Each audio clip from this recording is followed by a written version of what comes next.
Hi, welcome to the Java programming step-by-step video tutorial. The very first question that is asked is, why did Java become famous? Java became famous because it is a platform-independent programming language. So the next question that is asked is, what is platform independence? Now, if you take a language like C or C++, now you write them on top of the Windows operating system and you compile them. Once compiled, the C and C++ languages makes use of the Windows operating system resources to run. So you cannot take this compiled C and C++ code and try to run it on the Linux. So this C and C++ are not platform independent because they depend on their operating systems. So whichever platform you compiled in, you have to run them only on that particular platform or that operating system. So how did they make Java platform independent? What they did is they brought in another layer between the Java language and the operating system. The layer is called the Java Virtual Machine, or JVM for short. Now there are different virtual machines for different operating systems. Now this virtual machine is dependent on the operating system, but Java will run on top of the Java Virtual Machine. So like this. So thereby there is a layer. So you can see that they have brought in a layer between the language and the operating system, thereby making Java a platform independent language. Java was originally created for creating programs for your mobile phones, your refrigerator and your TV and your cars and all those things. Since all these various devices had different types of operating system, they decided that they want a language which is platform independent, and they hit upon this idea called the Java Virtual Machine. So this is the reason Java is called a platform independent language. Now in this particular course we are going to do these following chapters. In chapter 1 we are going to learn about the installation of the Java Development Kit, the Java Virtual Machine, etc., and the Eclipse IDE, that is the Integrated Development Environment. This tool is used to write Java programs. In chapter 2 we will learn the basic syntax and statements that are available in Java, including data types and operators.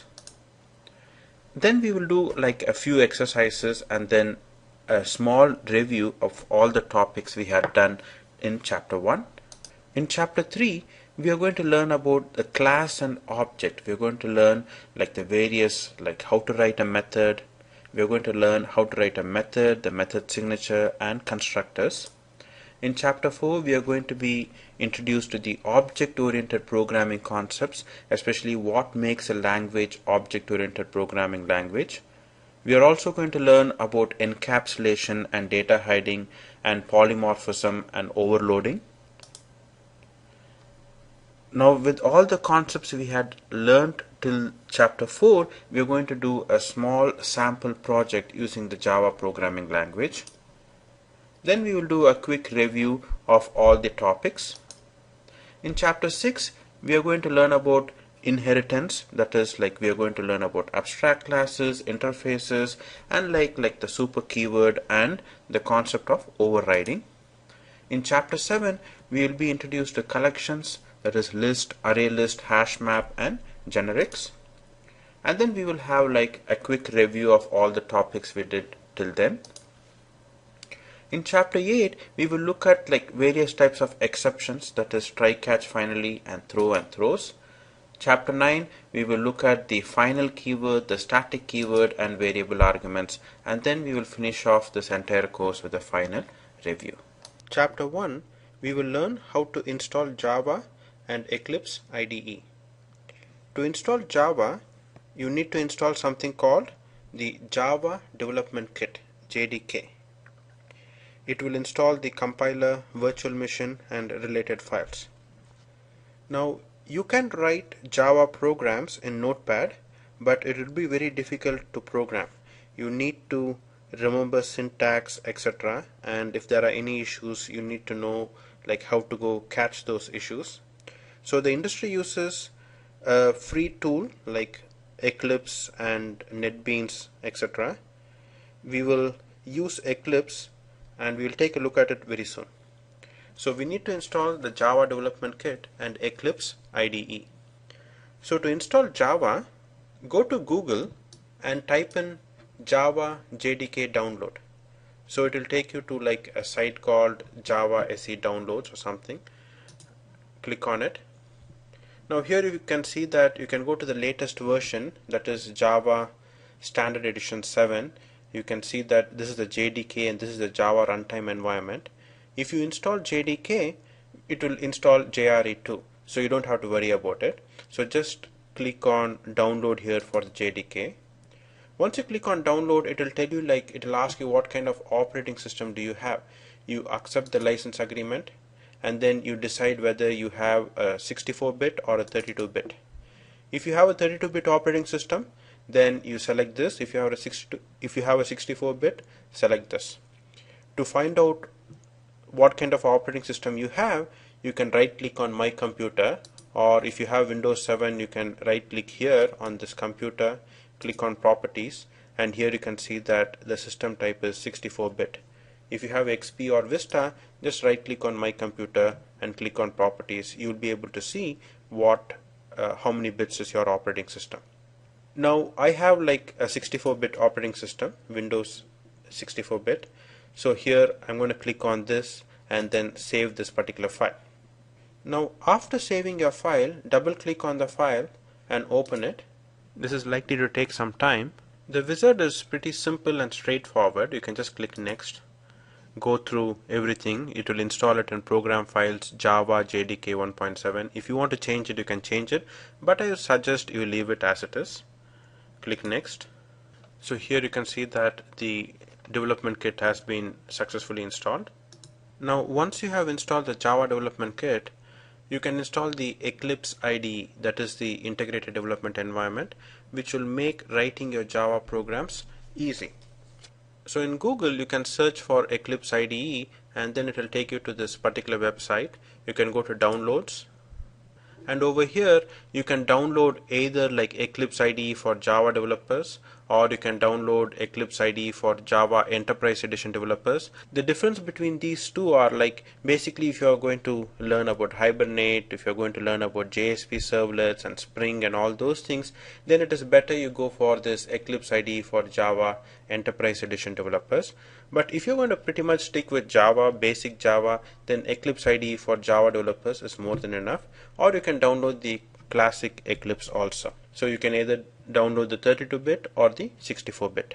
So once you download the 64-bit or 32-bit Eclipse Java Enterprise Edition, all you have to do is right click, extract files. You can install WinRAR to extract files, and then just click on OK, or you can extract it anywhere. It's just a direct extraction. So in my case, I have extracted to this Eclipse folder in C drive. All you have to do is come here, create a shortcut for this Eclipse, create a shortcut and paste it to your desktop. Right click, create shortcut. Once you have the shortcut here, you can pull this to your desktop. or you can cut and paste it to your desktop. Or if you want, you can leave it here itself, and then you can double click on this Eclipse to start Eclipse.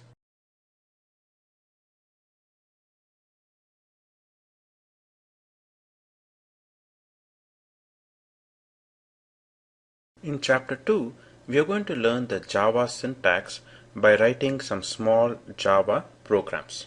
Go to your desktop or wherever you installed Eclipse and double click on Eclipse. Now you can click on the Browse button and select any folder. This will be your workspace. I created a folder in the C drive called Learn Java. I am selecting that particular folder and I will click OK. So this C:\Learn Java folder will be my workspace. That is, all the sample programs will be stored here. And I'm going to click OK. You can close on the welcome screen. The very first thing that you have to do is we have to create a project. So let us click on File, New, and then here select Project. Now we want to create a Java project. So select Java project and click Next. Here we can give any project name. I'm just going to name this project as first project. Now you can keep everything as it is, like use default location, and the environment is Java 1.7. Click next, and then you can click finish. It will ask you some like, do you want to open the Java perspective? Say yes. So now we have a project, and if you click here right next to the project, you will see that it has a source folder. The SRC means is a source folder where you can store all your Java programs. Now before writing any Java program, let us create something called as a package. A package is nothing but folders in Java. We can right click on the source, click new package, and create a package like day1.examples and click finish.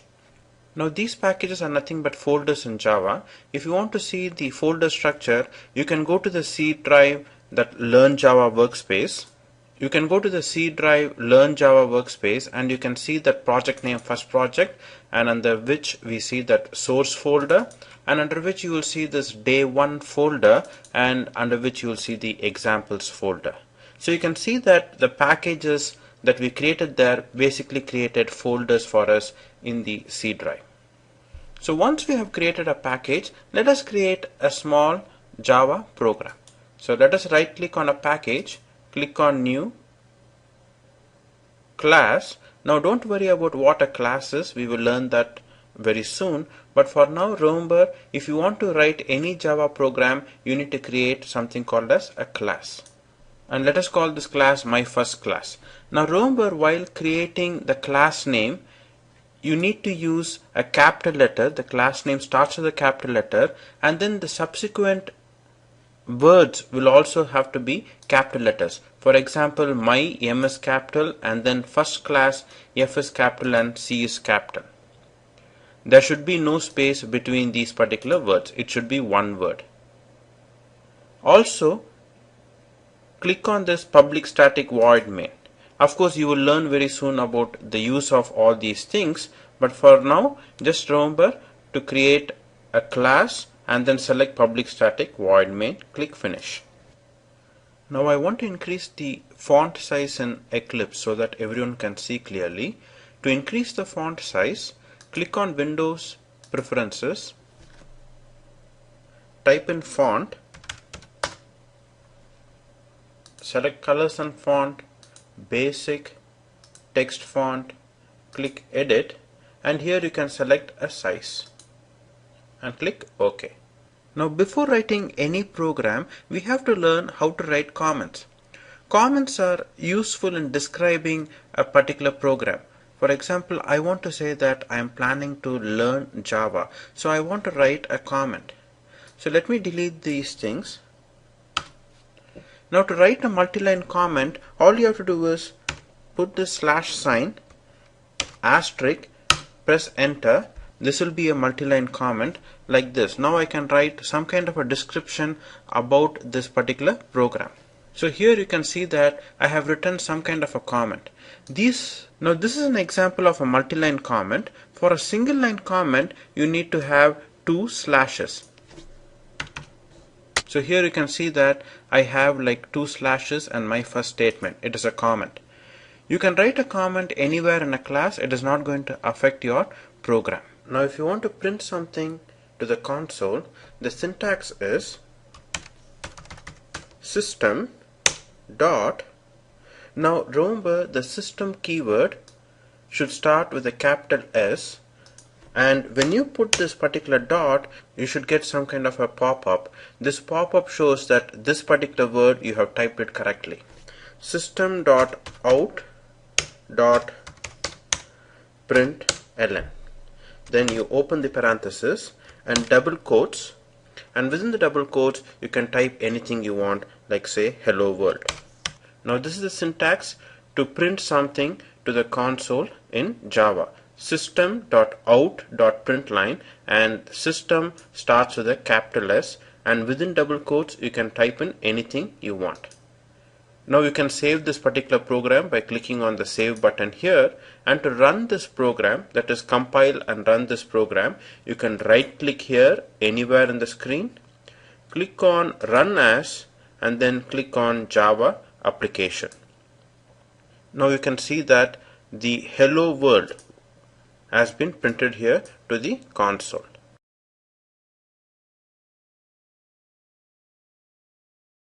Now suppose you want to add two numbers. So to add two numbers, we first need to declare two numbers. That is something like this. So here we have declared two numbers, like say integer x equal to 10 and integer y equal to 20. This x and y are called variables. Variables can hold some data. Now this integer is called the data type. That is, this integer x can hold any whole number. So your next question may be like, what if I want to hold a decimal number? What if I want to hold like a character or a string or something like that, like a text? We will see all different types of data types later on. But for now, remember, integer data types can hold any whole number. And then we can say something like integer c equal to x plus y. Let's say integer result equal to x plus y. And then we can print result. Now to print result, once again it is system.out.println. Now there is a shortcut to write system.out.println. You can say type SYSO and keep the control key pressed and press the space bar like this. And then you can say result. Now you can save this program and run it. Right click, run as Java application, and you will see that the hello world is printed and the result of 30 is printed. You can also say result equal to within double quotes and then plus result. So what this will do is it will print out, save it and run it. So here you can see that it has printed out result equal to, and then it has concatenated. This plus sign does not add. You cannot add some text and some number. So it's called a concatenator. It concatenates this text and this particular number, and then you see the printout result equal to 30. You saw how to add two numbers, and these are the signs for subtraction, multiplication and division, and this is the modulus sign. The modulus sign is used to find the remainder. For example, if you have like integer x equal to 10 and integer y equal to 3, int result equal to x mod y, what happens is 10 mod 3, the remainder is 1. That is, 3 goes in 10 3 times. 3 3s are 9, the remainder is 1, so the result will be 1. You can right click, run as Java application, and you can see that the result is equal to 1.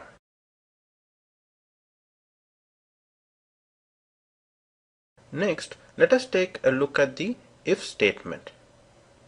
We can always expand and collapse this package explorer by clicking here. So to learn the if statement, let us do another example. Right click on the package, new class, and then over here let us type example if. Select public static void main, click finish. We don't need these statements. Let us delete them. So imagine I have two numbers, two variables, integer x equal to 20 and integer y equal to 20. An if statement goes something like this. You read this as if x is less than y. This symbol is for less than, to see if the value of x is less than y. Then I want to print out SYSO control space print x is less than y. Let us write another if statement. If x is equal to y. The way you say equal is you have to say equal to equal to. If x is equal to y, that means if the values of x and y are the same, x is equal to y. Let's check if x is greater than y. Now let us save this. You can either click here or you can press on control key and keep the control key pressed and then click on the S key, control S. We'll save it, or you can click on this particular save button. Now let us run this. Right click, run as Java application, you will see that x is equal to y has been printed. The reason is x is 20 and y is 20. It will come and check if x is less than y. Well, x is not less than y because 20 and 20 are equal to each other. Then it will come and check if x is equal to y. If x is equal to y, yes, both of them are equal, then it will print x is equal to y. It will also go and check if x is greater than y. Well, x is not greater than y, so it will not print this particular statement. So you just learned the if statement. But of course, if you notice, this is an inefficient way of writing a program. The reason is, it is checking if x is less than y, then it is checking if it is equal to y, then it is checking if it is greater than y. So it will run all these three statements. You can use an else statement to make it more efficient. Like this.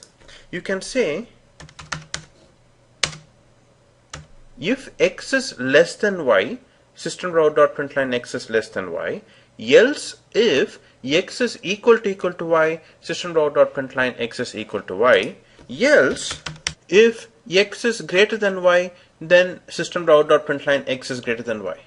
Now the advantage of this is, of writing a statement like this, is like it will come and check if x is less than y. If it is less than y, well, it will print it out. But in this case, it is not less than y. It will come here, else if x is equal to y. So since it has matched the condition, it will print this and it will come out of it.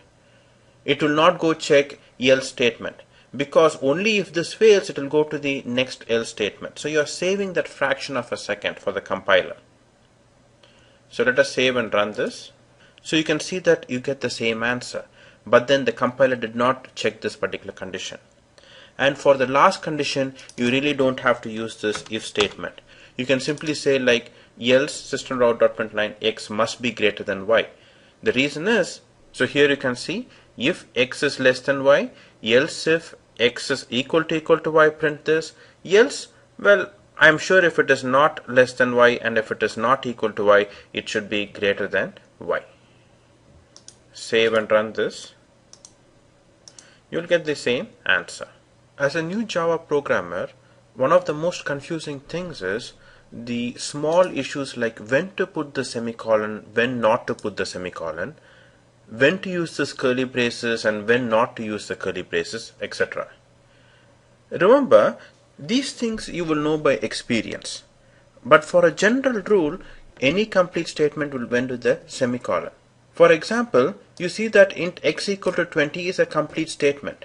Whereas the if statement is not a complete statement. I'm checking there is going to be some kind of a code. If x is less than y, I want to do something else. So I will not end this with a semicolon.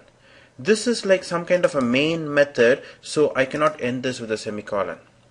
Same way, whenever you open a curly brace, you must make sure that you close that particular curly brace. These are called curly braces.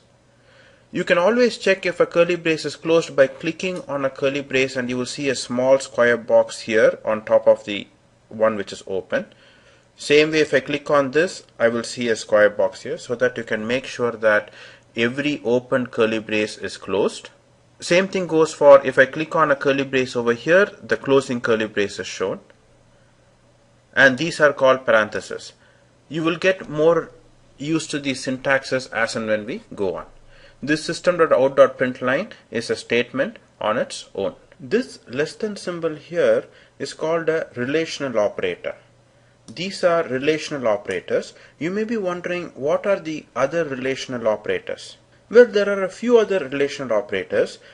Two equal to signs is equal to, an exclamation mark and equal to sign is not equal to. This is the greater than, less than sign. This is greater than or equal to, and less than or equal to. These are used to check if x is greater than or equal to y.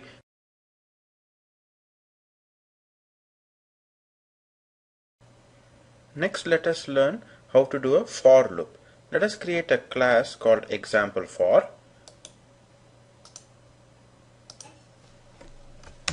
The for statement syntax goes something like this.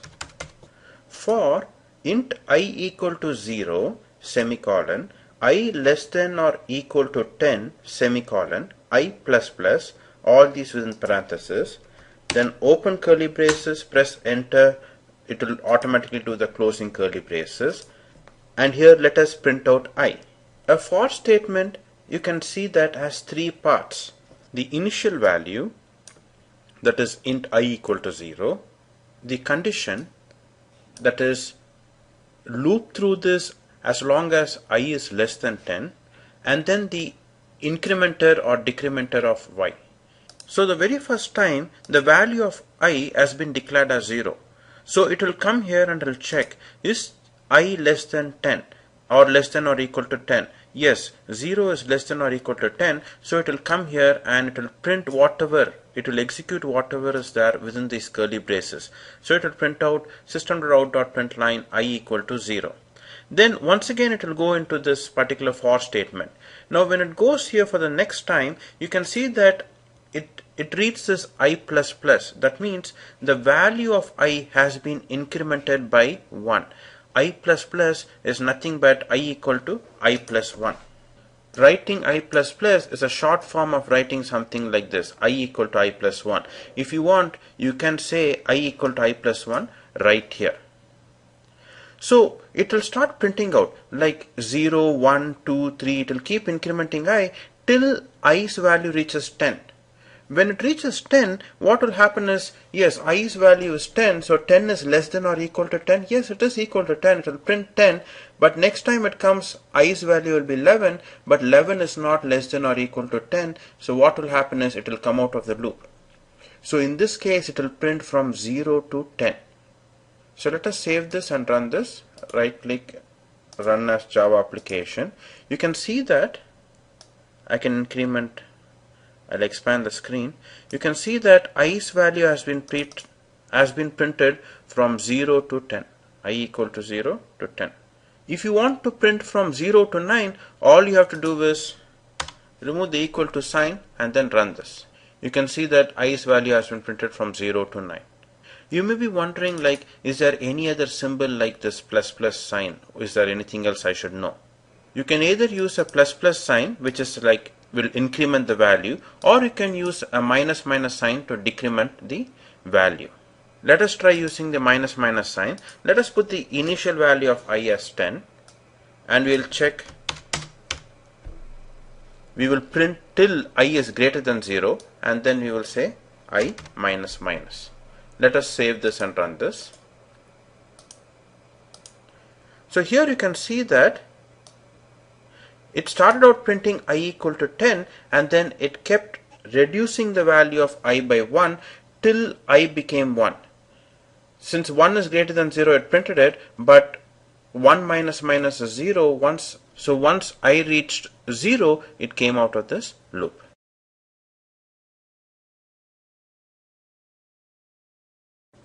Next, let us learn about the while loop. Let us create a class.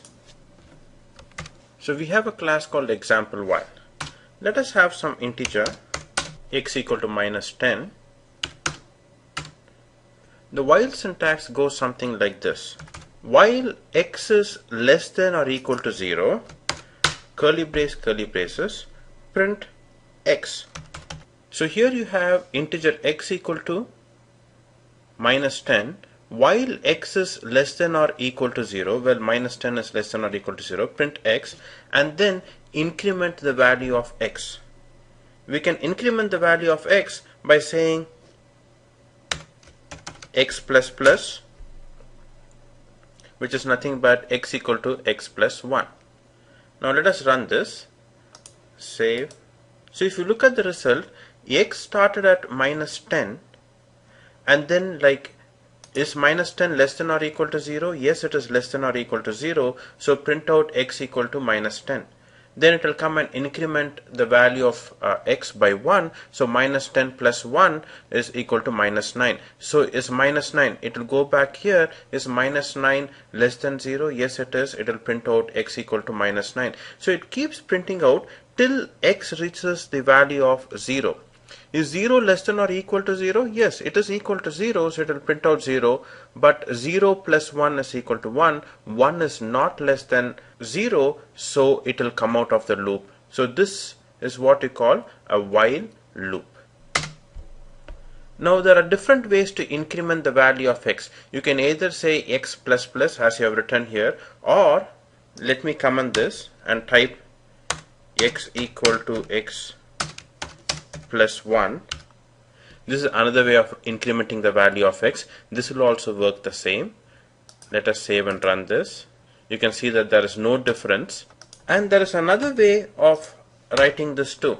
When you have something like x equal to x plus 1, you can also write it like this: x plus equal to 1. So this means x equal to x plus 1. Let us run this. So you can see it's the same answer. So different styles of writing it. So just remember, plus equal to means x equal to x plus. Let us change this number to 2. This means x equal to x plus 2. So here you are incrementing the value of x by 2. So you will get printouts like minus 10, minus 8 and minus 6. You may be wondering, is there any other symbol like this? So here you can see that you can either use plus equal to, which says x equal to x plus whatever number. It is called an addition assignment. You can also do minus equal to, or multiplication equal to, or division equal to, and mod equal to.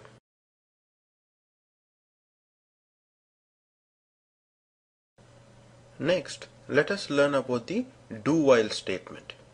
Let us create a class called example do while.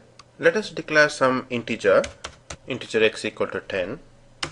The do while syntax goes something like this: do curly brace, and then your while statement comes here. While, let's say x greater than 0, and then a semicolon here.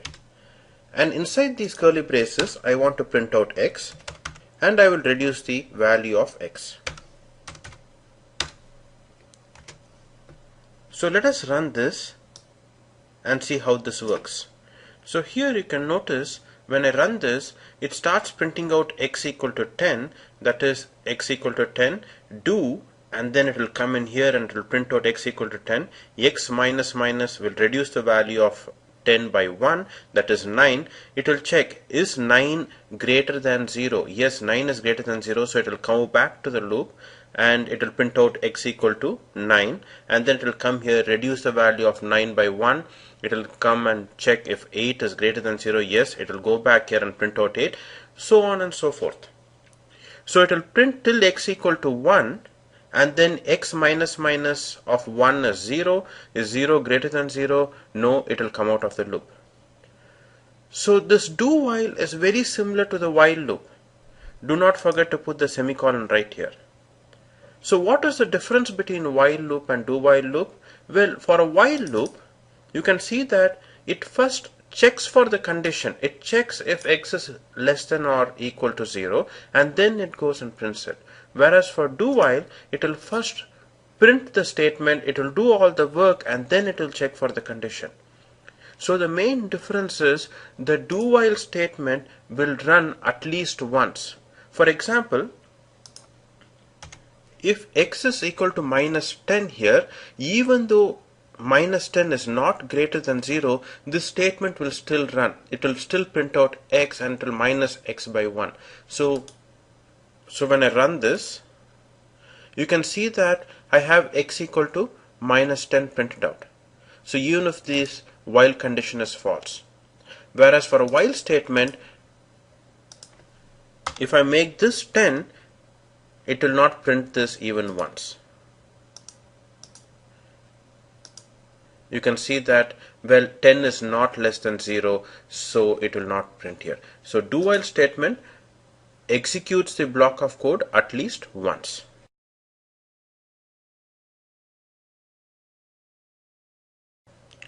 Next, let us learn about and or statements. Let us create a class called example and or. Imagine I have two numbers, integer x, integer y. I can declare two variables like this, and then I can assign numbers to x equal to 10 Now imagine I want to check if both these numbers are positive numbers, that is x and y are positive numbers. The way to do it is if x greater than 0 and y greater than 0, curly brace and close curly brace. So the way you read it is x greater than 0, if x greater than 0 and these two ampersand sign is referred to as AND. If x is greater than 0 and y is greater than 0, then print both numbers are positive. Else,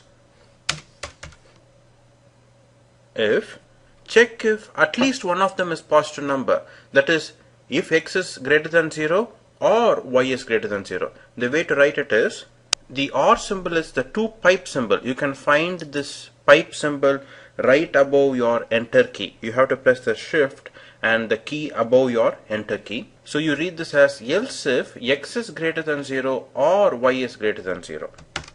At least one number is positive. Else, well, I don't have to check if both of them are not greater than 0 and at least one of them is not greater than 0. That means both must be less than 0. That is, both numbers are negative. So let's save it, Ctrl S and run it. Right click, run as Java application. So here you can see that at least one num is positive is printed because x is 10 and it is a positive number. So this is the AND and OR statement. Now this will work even if you have like a single ampersand and a single pipe symbol. This will work the same.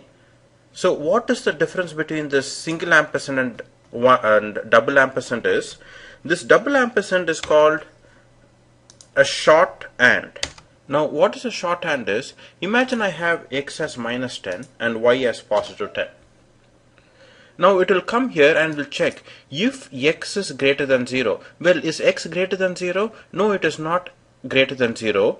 So what happens is this, if this condition fails, a shorthand will not even bother to look at the other condition because both the condition must be true for AND to work. AND is this x must be greater than 0 and y must be greater than 0. But if you have like two ampersand sign, it will know that it is useless to go look here at this particular condition here. The reason is, well, x fails, so it doesn't matter if y is positive or not. If you have like one ampersand symbol, what happens is it will check if x greater than 0. Well, no, it is not greater than 0, but even then it will go and check if y is greater than 0. You may be wondering then why use this single ampersand at all? Well, the single ampersand is used for bit operations, which I think you can read up on your own at a later stage.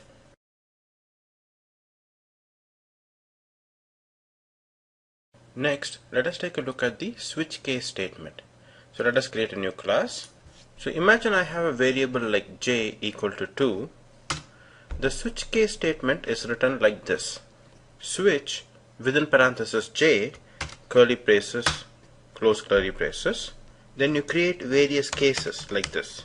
Case 0 colon system.out.println value is 0. And then say break. Create another case. So here you can see that I have created various cases. Like I have a int j equal to 2 and then I have a switch j and then I have like case 0 which will print out value is 0 and then there is a break, case 1 value is 1 and so on. And then at the end I have something called as default and it prints out no value and then break. And then I close the particular curly braces over here. This curly braces, I close it here. Now let us save and run this. So when you run this, you get the value as 2. Value is 2 is printed. So you can see how the switch case works. When the compiler reaches this particular point like switch j, then it will look for a case which matches the value 2. So since this particular case matches the value 2, it will execute all the code in this particular block of code before the break is hit. And then it will reach this break and it will come out of this particular switch statement. If you do not have this break statement, then what will happen is it will fall down to case 3 and it will print out value is 3 also. So it will print out value is 2 and value is 3. I can save and run this, right? Run as. So here you can see that if I run this now, value is 2 is printed and then value is 3 is printed because I had removed the break statement. Now suppose there is some value like say 5 and we don't have any of the matching cases. In this case I have no case 5, so in those cases the default case will be executed, that is no value will be printed. Since Java 7 you can also use strings in switch case statement. Before Java 7 you cannot use string. String is used to hold any kind of a text, so let us modify this to use strings. String j holds a text as 2. So now let us say case 0, 1, 2, and you can see that I have also changed all the cases to like strings. Now if I run this, you can see that value is 2 is printed. So you can also use string in these switch case statements.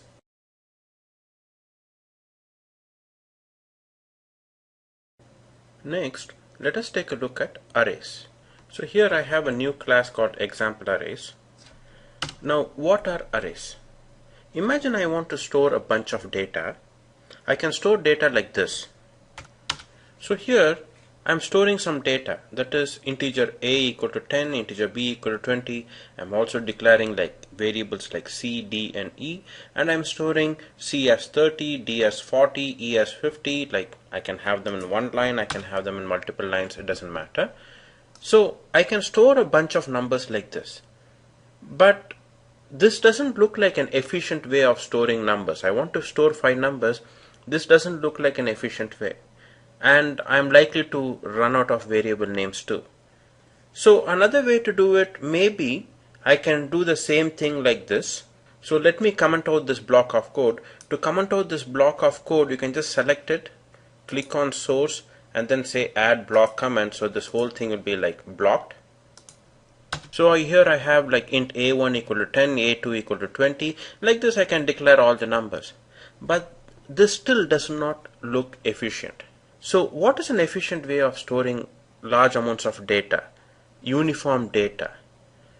So to do that, let me block this code. An efficient way of storing large amounts of uniform data is called arrays.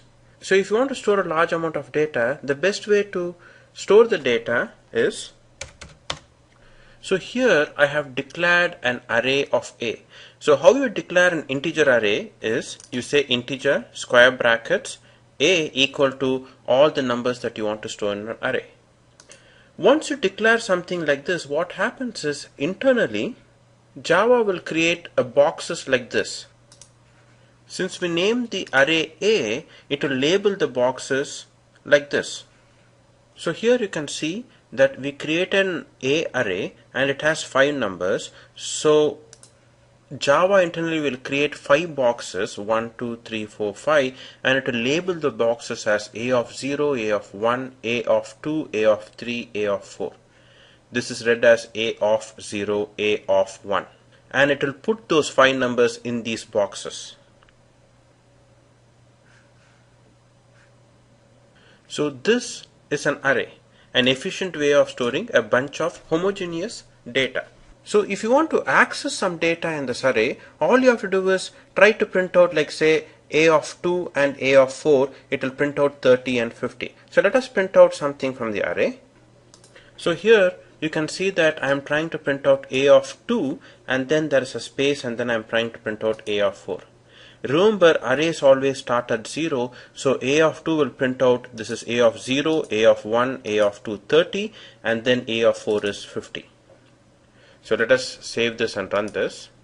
So you can see that 30 and 50 are being printed out. Now you may ask, like, what if I want to loop through all the numbers and print out all the numbers in the array? To loop through all the numbers, you can use something called as a for each statement or an enhanced for statement. The way to write a for each statement or enhanced for statement is for Now the data type of the array, whatever the data type of the array, in this case the data type of the array is integer, some temporary variable, colon, and then the name of the array A, curly braces, and inside this you can print out the temp variable. So what happens in this case is, let us save and run this. You can see that all the values in the array, that is 10, 20, 30, 40, 50, have been printed. So how this enhanced for work is, the very first time it comes and sees this for int temp colon A, it takes the first value of A, the first value of the array A, and puts it in temp, and then it is printing out temp. The second time it loops through, it takes a second value of A and puts it in this temp, and then it prints out temp. So this is an enhanced for statement. Of course, it is not required that whenever you declare an array, you should immediately give all the numbers in that particular array. You can first declare an array and then you can assign numbers to it, like this. So in this case, I have declared an array called X, and I am saying like new int of 5. That means this X array will have 5 numbers. So immediately Java behind the scene will create 5 boxes and label them as X of 0, X of 1 till X of 4. Remember, arrays always start at 0. Now, since we have just declared the array, like here, and since that array X does not have any values, by default it will put the value 0. So here you can see that 0 is the value available. Of course, you can always assign data later, like this. So here you can see that I am assigning X of 3 is 25 and X of 0 as 12. So X of 0 will be 12 and X of 3 will be 25. Let us loop through this particular array. I can have some temporary variable. So here I have some temporary variable temp2. I'm going to loop through this X array and I'm going to print it out. Let's save and run this. To differentiate between this printout and this printout, I'm just going to have this dash dash dash printed in between. Save and run. So here you can see that it is printing out this other array with 12, 0, 0, 25 and 0. 12, 0, 0, 25 and 0. The zeros are default if you don't give any values for an integer array. Of course, you can create any type of arrays. You can also create string arrays if you want. So here I have a string array called st, which has 1, 2 and 3, and I can loop through string arrays. So you can see that it is printing out 1, 2 and 3. Same way I'm creating an empty string array, and inside which, so here I'm creating an empty string array inside which I'm placing the text 25 and text 12. You can see that these are not numbers. I have put them within double quotes. So let's save and run this. So same way here I'm declaring a string array of 5 and I'm putting the text 25 and text 12 in this string array of 3 and string array of 4, and I'm looping through this particular string array. Now the one big difference between declaring a string array and declaring an integer array is, I told you if you declare an integer array, by default all the values will be 0 and then you can assign numbers. But for string array, the default is null values. The default is null values. So here instead of zeros, you're going to have null values and null here. And when you save and run this, you can see that 12, null, null, 25 and null are being printed.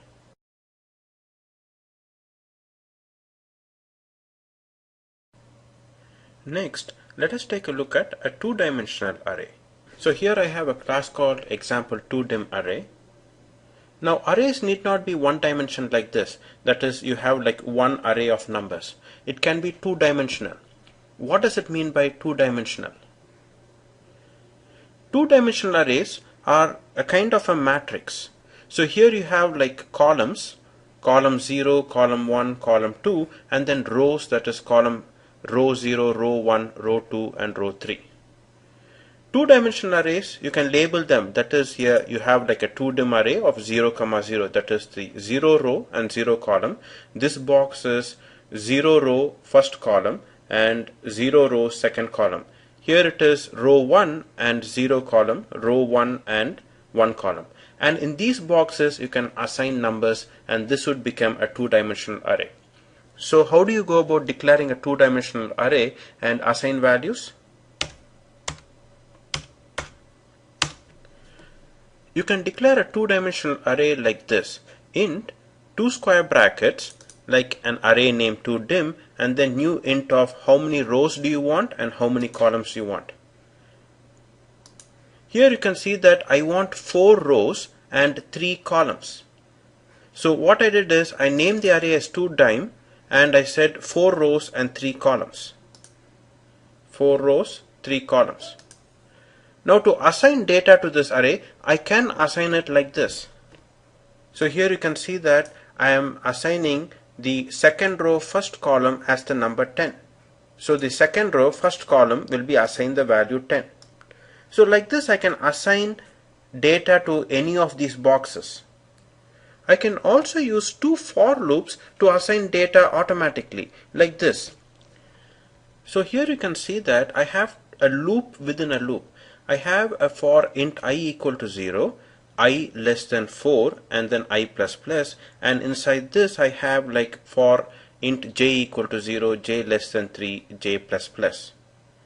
And now I'm going to say, so here I am saying like two-dimensional of I comma j is equal to temp, and the temp value, initial value is 10, and then I am incrementing the temp value, that is temp plus equal to 10, that is temp equal to temp plus 10. So how this works is, the very first time I will be 0 and then j will be 0. So two-dimensional of 0 comma 0 will be 10. Then the temp value will increment by 10, that is temp will be 20. It will go here and first it will go into the internal loop. That is I will still be 0 but j will increment by 1, so it will be 1. So 0 comma 1 will be 20. So you will have data like this. So 0 comma 0 will be 10, 0 comma 1 will be 20, this is the I and this is the j value, and here it will be like I value will be 0, next loop j value will be 2, and then the temp would have incremented to 30.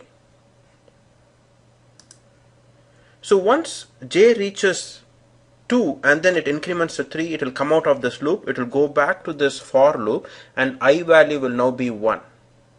So now it will once again come back. It will come back to this j, and j will start at 0 because now I is 1 and there will be a fresh j loop. So here it will be like two-dimensional of 1 comma 0, and that will be like the temp value. So it will take the latest temp value. So once that entire loop is done, it will fill up these boxes with these numbers. Suppose you want to see the printout, you can always redo this.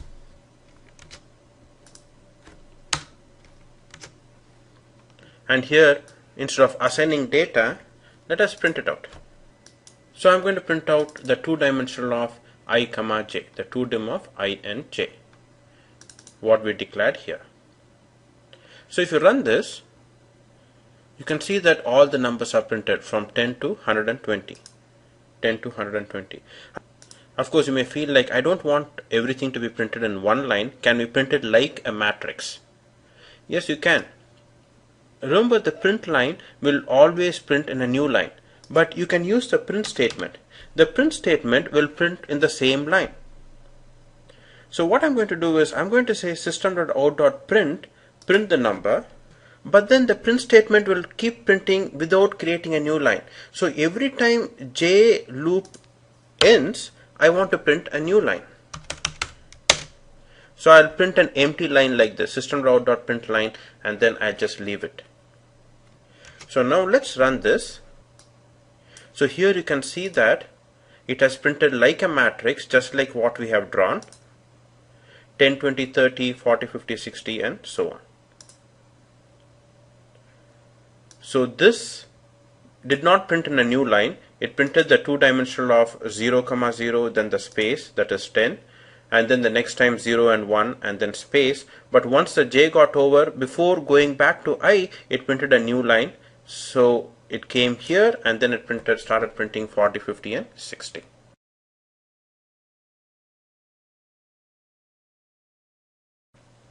Next, let us take a look at string manipulation. String is used to hold any text. So for example, I have a string x equal to James Dean. If I want to concatenate string, I can do it like this. So this statement will print hello space and then it will concatenate it with James Dean to print out hello James Dean. If I want to convert the string into uppercase, I can say x dot to uppercase. Now like this, there are so many different methods. You can see here, when I say x dot, you have all these methods that you can do with. That is trim, uppercase, like substring and all those things. We will take a look at few of these string methods.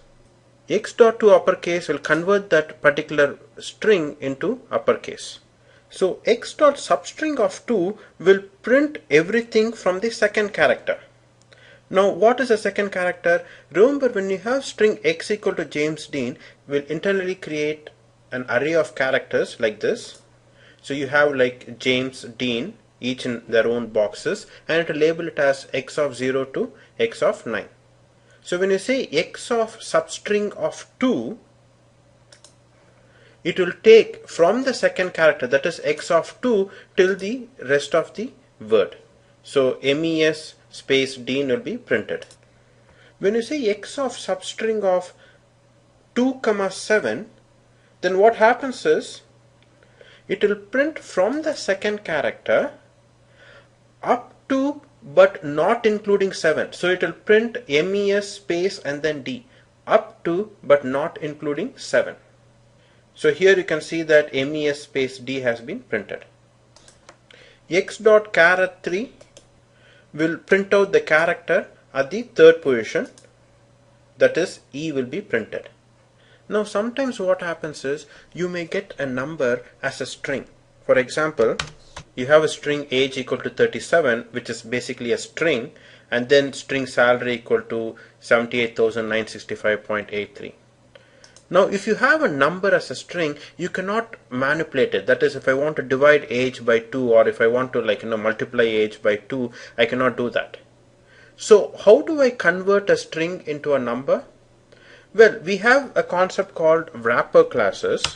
If you want to convert some kind of a string into an integer, this particular age into integer, you can do something like this. You can say integer.parseInt, and then you can pass this particular string. So what this will do is, this particular class called integer will take the string of age 37 and it will convert it into an integer and it will assign it to A. Now this you can divide by 2 if you want to. So here you can see that I am taking this particular salary which has a decimal number and I am converting it into a double number, double.parseDouble. And then I am passing the salary, and then whatever the double value I get, I can multiply with 0.15. I cannot do like divide by 2 here. It will give me an error. It will say that you cannot divide string by 2. But I can convert that particular string age into an integer and then divide it by 2, and I can assign it to A. Or I can say add 2 for this. So now if I run this, you can see that I got 39 as the answer because I have added 2, and I am getting 15% of the particular salary, that is 11,000. So this is called wrapper classes. There is a wrapper class for every primitive data type. Of course, the next question will be like, okay, we saw integer and you just introduced double to us to hold decimal places, and you also showed us a string which holds text. What are the other data types that Java has? Java has 8 primitive data types: byte, short, int, long, float, double, character, boolean. Now out of these, you will be using mainly integer for holding any kind of a whole number. An integer can hold a whole number of this range. If you want to hold any decimal values, you can use a double. And for holding true or false, you can use a boolean. Now string is not a primitive data type, but then use string to hold text values, that is string x equal to hello world or any text values. You will not be using byte, short, and long. You can use long if you have like a really long whole number. And for all decimal places, you can use double instead of a 32-bit float. So once again, you will mostly use integer to hold a whole number, a number without any decimals, or you can use long, and for using decimal, use double. For text, use string. For true or false value, use boolean.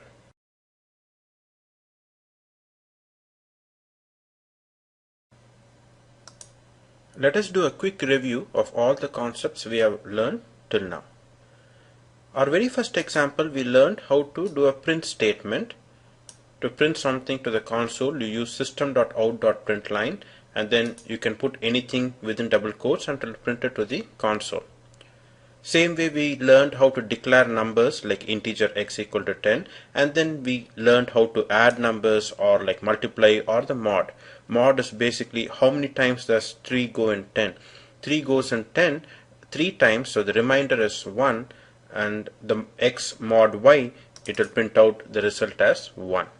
Next we learned about the if statement. We had two numbers x and y. If x is less than y, print out like x is less than y. Else if x is equal to y, print out x is equal to y. Else system.out.println x is greater than y. Then we learned the for statement. A for statement has three parts. First is the initial value, then the condition. The condition must always be true for this for to be executed, and then the incrementer or decrementer.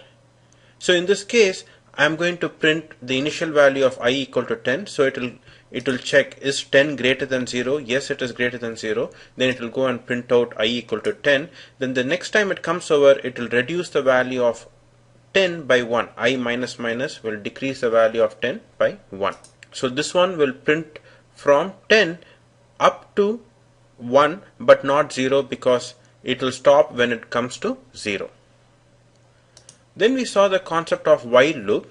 A while loop will first check for the condition and then execute the block of code. So in this case, x equal to 10, as long as 10 is less than 0, it will execute this. In this case, it will not, 10 is not less than 0, so it will not execute. So you can see here, this will not be executed. But if you say as long as 10 is greater than or equal to 0, it will execute, and then here you are incrementing the value of x, or you can decrement the value of x if you want. So you can see that it has printed minus 10, it is 0 less than 0, and then you are incrementing by 2. Then we saw the concept of do while. Do while will first execute the block of code and then it will check for condition. So in this case, I have x equal to 10, it will execute that x equal to 10, and then it will reduce the value and it will keep looping till the value of x is greater than 0. So the advantage of do while is, even if the condition is false, it will execute this block of code at least once. So that is the difference between while and do while. Next we saw the concept of switch case. We can use like integer, double, or string. From Java 7 we can use string for the switch case. Switch case is like you have some kind of a data like string j equal to 2, and then switch j, it will look for a case that matches this particular string. So case 2, it matches this particular word 2, so this particular block of code value is 2 will be printed, and it will break out of this particular switch case. If you don't have the break, it will fall down to the next case and it will start printing here. If none of the cases match, then the default case will be printed.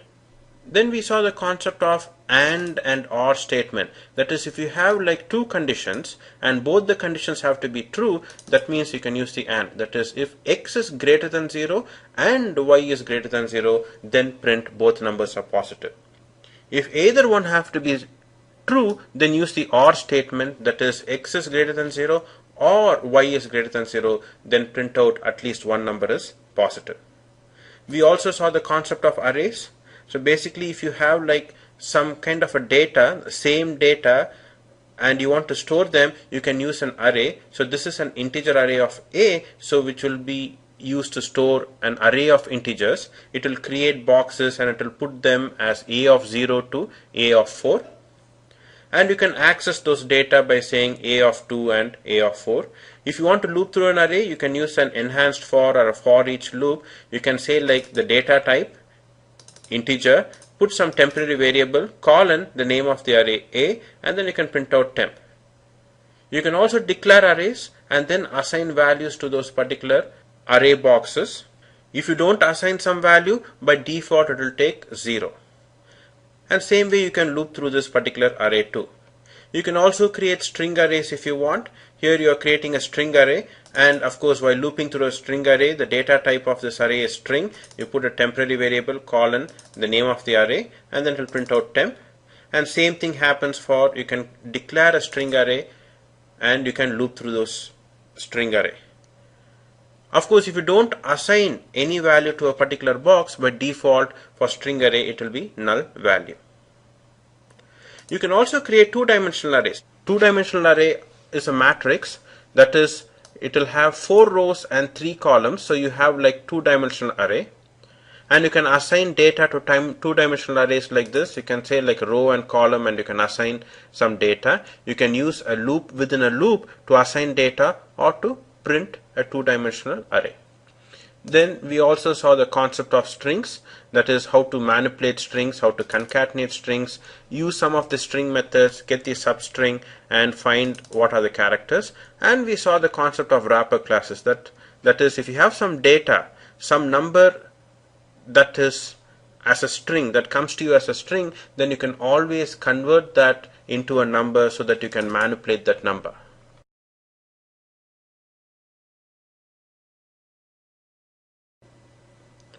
Now let us try a few practice exercises. Let me create another package. Right click on source, new package, and then let me create a package called day1.exercises.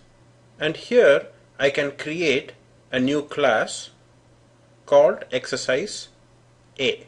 Right click on the package, new class, exercise A, public static void main, click finish. You can view these packages two ways. Click on this, click on package presentation. You can either view them in a flat manner, that is, it will show like day1.examples, day1.exercises, etc. Or you can view them in a hierarchical manner.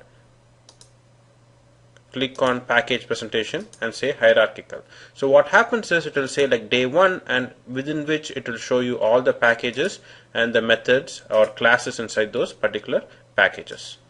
So for this first exercise, let us take a look at this data. Imagine I have this data, that is salary and tax rate. I want to write a program to calculate the tax. Now up to $15,000 the tax rate is 10%. From 15,000 to 40,000 the tax rate is 20%, and above 40,000 the tax rate is 30%. So write a program to calculate the tax. Imagine we have a salary, a double salary equal to 78,678.65. We want to see if this particular salary falls within those particular range.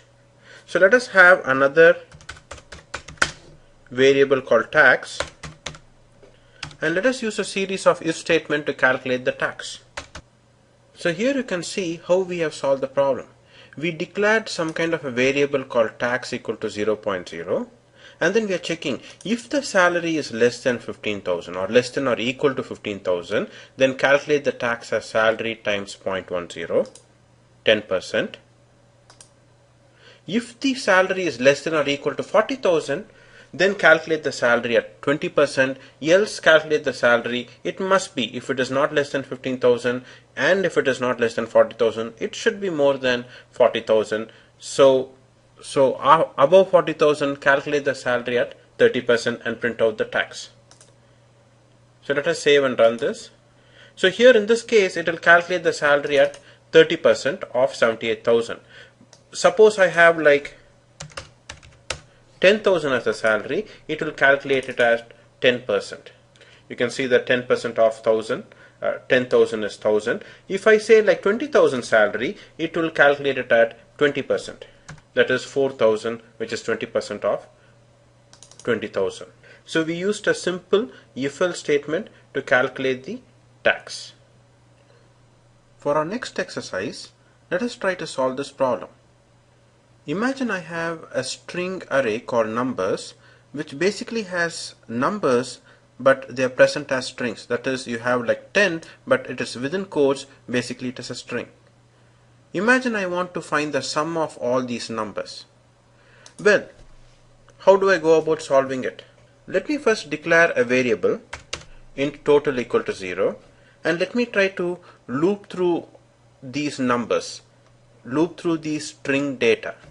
So we can use an enhanced for loop. Now I cannot say something like this. This will not be acceptable. I cannot say total equal to total plus temp because temp is a string. So how do I convert this particular 10 into an integer? I can use a wrapper class. I can say something like this. I can say total equal to total plus integer.parseInt of temp. That means I take the very first 10 from this array, which is in temp, convert it to an integer, and then I'll add it to the total. So the next time it comes over, the 20 will be taken into temp, and then you convert the 20, and the 20 plus 10 total will be 30. So on, we can add all the numbers. Of course, a shorter way of writing this is you can simply say total plus equal to integer.parseInt. And once we are out of the loop, we can print out total equal to total. Of course, don't try to print it within this particular loop because every time it loops through, it will print it again and again. Let us save and run this. So you can see that the total is 100 has been printed. For our last exercise, imagine I have a string a equal to hello world. I want to print out the word world in lowercase. Now how do I go about doing that? I can use a print statement, and I can say a dot substring of. Now if I want to print out world, I can say like substring of 6. The reason I have to use 6 is h is 0, 1, 2, 3, 4, the space is 5, so everything from 6. I want to print out everything from 6, so I will say a dot substring of 6. So when I save this and run it, you will notice that the word will be printed, but you can see that the W is in capital case. I want everything in lower case. So if I want to convert this whole thing into lower case, all I have to do is put a dot here and then say to lower case. Now you can save it, Control S, and then run it. Now you got the world printed all in lower case. So with this, we end our day 1 exercises.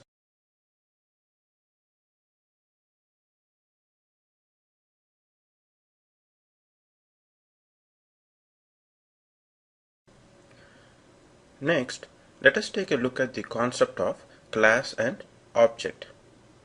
Now, if you have done any kind of programming, like Fortran or COBOL, and you are given a problem like calculate the total pay of an employee by adding their salary and bonus, how would you go about doing it? So we will have something like this. So given a situation where we have the employee salary and bonus, we will like add up the salary and bonus and then print the total pay. Or if you have done some COBOL or Fortran, we may call a method or a subroutine here. So here if you notice, we are taking the input of salary and bonus, and then we are calling some kind of a function or subroutine to calculate total pay, and then this function will calculate the total pay, and then we will print the total pay. So this used to be the old way of writing programs, a kind of a top-down approach. The program starts at the beginning here and then it ends here, and then you run this program again and again for various employees. Like for an employee like Alex, we will take a salary and bonus, we will call this function which will calculate the total pay, and then we will print the total pay for Alex. For Linda, we will run this program again, we will get the salary bonus, and then we will call a function to calculate the sum of salary and bonus, and we will print the total pay. But in object-oriented programming, the same program of calculating total pay is written in a different manner. In object-oriented programming, there is first something called as a class. Now, don't worry about what a class is. Now, this class will have those two data, that is salary and bonus. And then it will have this function or what they call a method, which will calculate the total pay by adding the salary and bonus. So here you can see that what happens is there's a class called employee, which has like two data, that is like salary and bonus, and then it has like a kind of a method which will add up the salary and bonus and print the total pay. Now in some other place we will have some kind of a main method where we will create employees like this, like employee Alex, Linda, John. Now if you remember, this syntax is very similar to this, like integer x comma y comma z. Like we have integer x comma y comma z, we will have employee Alex comma Linda comma John. Now if you remember, when you say integer x comma y comma z, that means x can hold an integer, y can hold an integer, and z can hold an integer. That is, you can assign some integer to x, you can assign some integer to y. Same way, when you look at this, when you say employee Alex comma Linda comma John, that means Alex can hold an employee, Linda can hold an employee, and John can hold an employee. Just like x can hold an integer and y can hold an integer. So what does it mean by holding an employee? Now when you say int x, that means x can hold an integer, and when you say employee Alex, that means Alex can hold an employee. That means Alex will have his own salary, will have his own bonus, and will have his own calculate total pay. That means you can say Alex dot, since employee has a salary, Alex will also have a salary. Dot salary equal to say 90,000. Alex dot, since employee has a bonus, Alex will also have a bonus 20,000. And since employee has a method called calculate total pay, Alex will have a calculate total pay method. So what happens now is, when Alex calls this calculate total pay method, it will call this method called calculate total pay, and it will add up the salary and bonus. But whose salary and bonus will it add? Since Alex is the person who calls this particular method, it will add up Alex's salary and bonus, that is $90,000 and $20,000, and it will print out over here 110,000. Same way for Linda, Linda will have her own employee. That is, Linda is a type of employee, so Linda will have access to her own salary, her own bonus, and she can call her own calculate total pay. That is Linda.salary, and Linda can call her own calculate total pay. So over here, when Linda calls calculate total pay, what happens is it will come here and it will add up salary and bonus. Whose salary and bonus? Since Linda is the person who called this method, it will add up Linda's salary and bonus, and it will print out $120,000. This Alex, Linda, and John are what you call objects. This Alex, Linda, and John are what you call objects. So what is an object? So an object can be defined as a copy of a class. So if you notice, Alex is nothing but it has a copy of the class employee. Because employee has salary and employee has bonus, Alex will also have a salary, also will have a bonus, and Alex will have its own copy of calculate total pay method. Since Linda is a type of employee, that means Linda has a copy of employee. That means Linda will have her own salary, her own bonus, and her own calculate total pay method. So an object can be defined as copy of a class, and some people even call it instance of a class. So if that is the case, what is a class? A class is a template for an object. A template, the meaning of template, if you remember, like if you use MS Word document, you can create new documents from like templates, existing templates, and then you can type in your own letter. So same way, this is nothing but a template. You create copies of this class employee and then you assign your own data for each and every object. So a class is nothing but a template for an object. Now what does a class usually contain? This is called data. This double salary and double bonus is called data, and this is called a method. So a class usually contains like data and methods. It will have multiple data and multiple methods. So a class contains data and methods. Now let us look at another example. This time I will have a class called box, which will have like two data, length and width, and which will have a method. So if you look at this class box, it has two data, length and width, and it has one method called calculate area, which basically multiplies the length and width and it prints out that particular area. So to make use of this class, I will create objects of this class. So here I have created two objects of this box class, that is UPS and FedEx. And since UPS is a type of box, UPS will have its own length and width, and FedEx will have its own length and width, and UPS will have its own calculate area, and FedEx will have its own calculate area.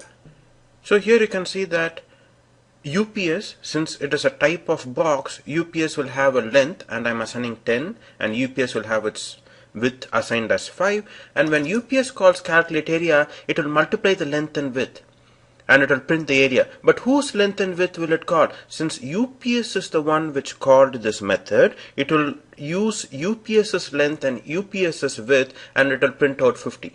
The same thing when FedEx calls calculate area, it will use FedEx's length and width and it will print out the area. So this UPS and FedEx are called objects. So what are objects? Objects are nothing but copies of this class. Each and every object has a fresh copy of this class. It has a fresh length, fresh width, and a fresh calculate area method. And a class has data and methods, and it is a template for objects. So let us try out the two examples that we saw, that is the employee class and the box class. Now let us create a package called day2.class and object.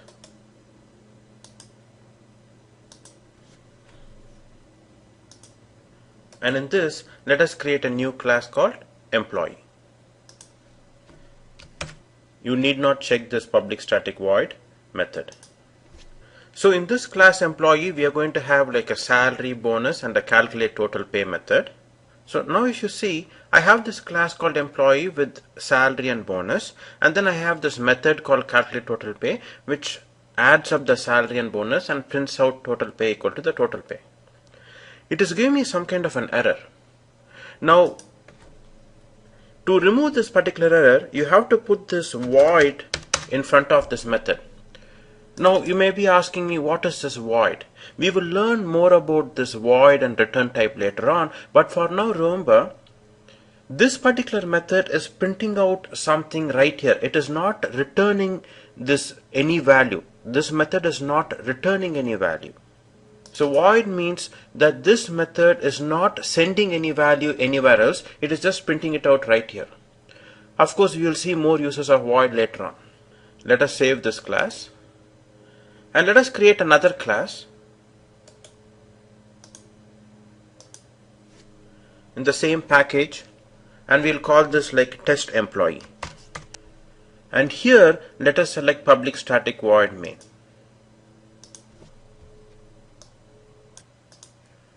In this main method, we are going to create objects of employee. Now to create objects of employee, you can either do something like this. So to create objects of employee, you can either do something like this, employee Alex, Linda, John, and then we can initialize each and every object. This is a requirement, you have to do this. Or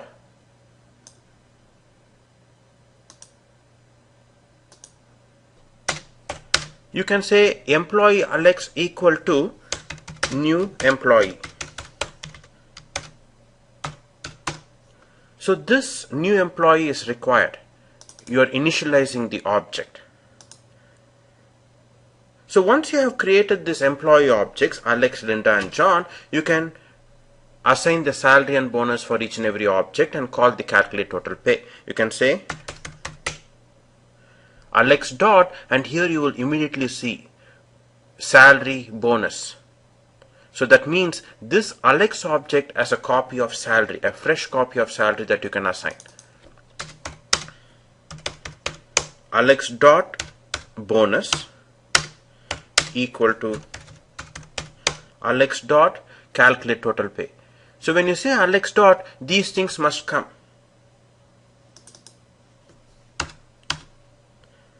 Now when you run this, save it and run this particular main method, right click run as Java application, you will see that the total pay of 110,000 is printed.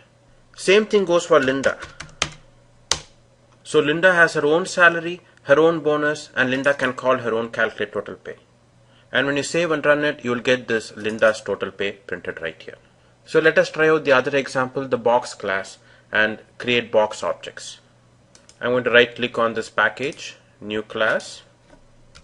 So in this box class I have like a length, width, and a calculate area method, which basically multiplies the length and width and then prints out area equal to area. And to test this box class, I'm going to create a test box class with the public static void main method. I'm creating two objects of box, UPS and FedEx, and I'm going to assign the length, width, and I'm going to call the calculate area method. So when you run this box class, this main method in the box class, right click run as Java application, you will see that the area is 50 for this UPS and area is 42 for this FedEx. Now a few conventions while creating classes. Class name should always start with a capital letter. Now these are conventions, not a rule. It will work even if you have a lowercase e here, but then follow the convention so that your code looks neat. For data, data always starts with a lowercase. Now if you have two words like salary of employee, that means the next word will start with the capital letter. So you can have data like this, salary employee or something like that. Then the next word will start with a capital letter. But if you have only one word, it's all lowercase. Same thing goes with the method name. You start with the lowercase, but the subsequent words you will have capital letters. Like calculate, total pay, T and P are capital. So here also if you notice the double total pay, the T is small letter, but the P is capital letter. Also, if you have like lots of classes opened here and you feel like, I want to close the others, you can just right click on the class and say close others. So you'll have only one class open at a